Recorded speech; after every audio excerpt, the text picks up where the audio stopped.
नमस्कार. झुमीज किचन मध्ये आज मी आपल्याला झणझणीत असे पिठले दाखवणार आहे. आता पिठल्यासाठी लागणार साहित्य, या मी 5 मिरच्या घेतलेल्या आहेत आणि त्या तिखट आहे. 1 चमचा, लहान चमचा मीठ आहे, 1 चमचा जिरं आहे आणि 15 लसणाच्या पाकळ्या आहेत. आता मी हे मिक्सर मध्ये वाटून घेते.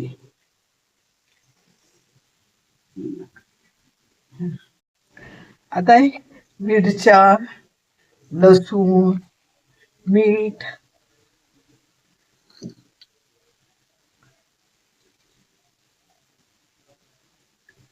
आणि जिरं हे असं बंद चालू करून आपण ह्याचा ठेचा बनवून घेऊया. आता मी हा पॅन गरम करायला ठेवलेला आहे. त्यात 2 चमचे तेल घातलेलं आहे. आता अर्धा चमचा मोहरी घालून घेत आहे.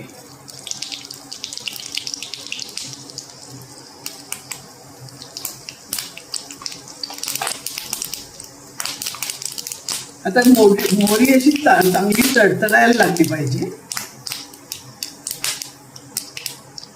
मी लगेच त्याच्यात आपण हा ठेचा केलेला आहे, त्याच्यात जिरं, मिरची, लसूण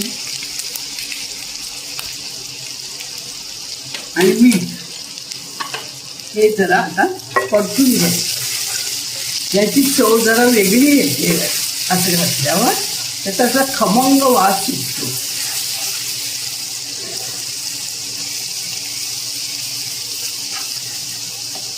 आता ही 10 कढीपत्त्याची पानं घालून घेतली आहे.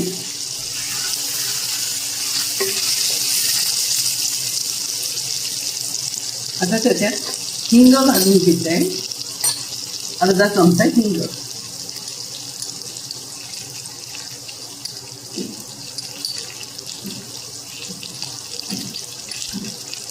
आणि हा ठेचा असं जरा चांगला परतून घ्यायचा, त्याची चवच वेगळी असते.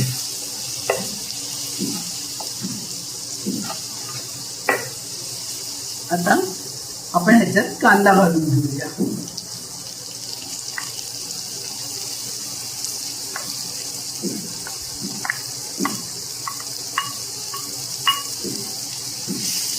आता ठेच्यामध्ये मीठ असल्यामुळे हा कांदा लवकर शिजेल.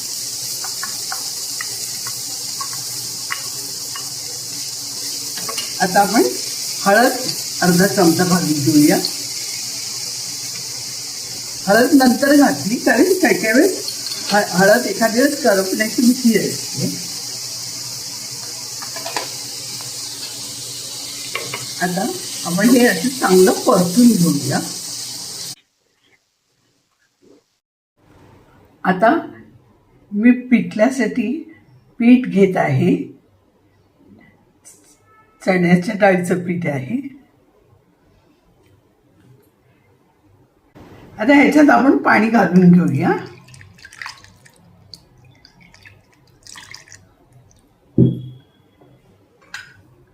आणि हे असं ढवळून त्याच्या गुठळ्या मोडून घेऊया. आता या आपल्या सगळ्या गुठळ्या मोडून झालेल्या आहेत. तर त्याच्यात आपण एवढं पाणी घालून घेऊया.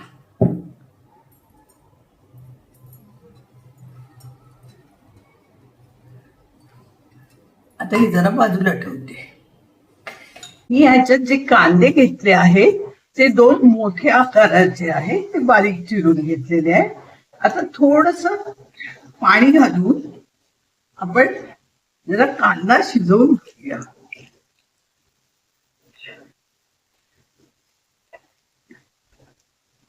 एक साधारण पाव कप पाणी घातलेलं आहे आणि कांदा आपण जरा शिजायला.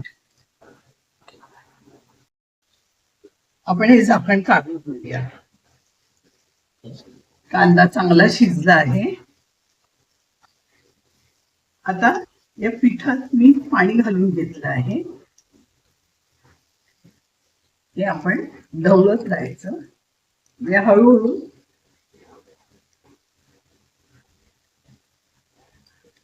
हे सर्व पीठ घालून घ्यायचं.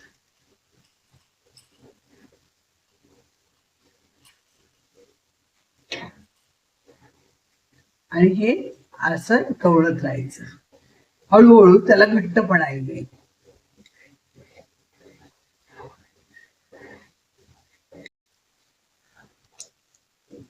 आता बघा, हे आपलं पिठलं तयार झालेलं आहे. हे भाकरी बरोबर पण चांगलं लागतं, भाताबरोबर पण चांगलं लागतं. एकदम घट्ट करू नये, असं मीडियम ठेवलं तर खायला सुद्धा छान वाटतं. आता त्याच्यात आपण कोथिंबीर घालून घेऊया.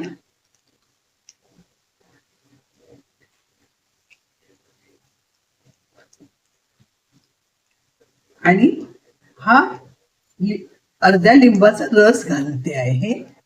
कोणी याच्यात आंबटपणासाठी कोकम पण घालतात, लिंबूचा रस घालतात. मी लिंबू रस घातलेला आहे, त्यामुळे पिठल्याला एक वेगळीच प्रकारची चव येते. आता आपण याच्यावर झाकण ठेवून 5 मिनिटं वाफ करून काढून घेऊ. आता ही पिठल्याला वाफ आलेली आहे, आपण पिठलं काढून घेऊया.